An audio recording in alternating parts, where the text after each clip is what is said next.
రేవంత్ రెడ్డికి ఒక సవాల్ విసిరారు కేటీఆర్. కల్వకుంట్ల తారక రామారావు గారు, ఎవరైతే కేసీఆర్ గారి అబ్బాయి, తెలంగాణ రాష్ట్ర సమితి అలియాస్ భారత రాష్ట్ర సమితి వర్కింగ్ ప్రెసిడెంట్. ఏంటి అంటే 6 ఎమ్మెల్యేలు ఎవరైతే తమ పార్టీ నుండి కాంగ్రెస్ పార్టీకి వెళ్ళారో వాళ్ళతో దమ్ముంటే రాజీనామా చేయించి వాళ్ళని గెలిపించుకుని తీసుకోండి అన్నట్టు. చాలా మంచి మాట, చాలా కరెక్ట్ పాయింట్.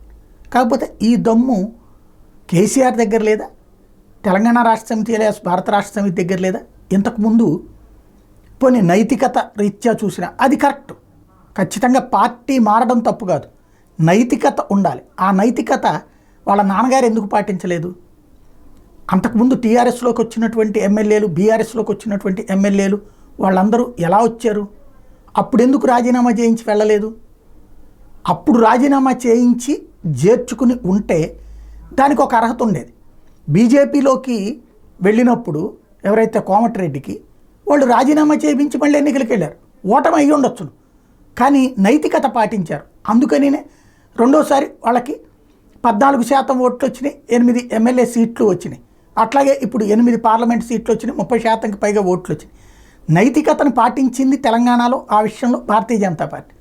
నైతికత అన్నటువంటి అర్థం లేనటువంటిది అటు కాంగ్రెస్ పార్టీ, బీఆర్ఎస్. కాకపోతే ఒకళ్ళకొకళ్ళు సవాళ్ళు విసురుకుంటుంటారు సరదాగా.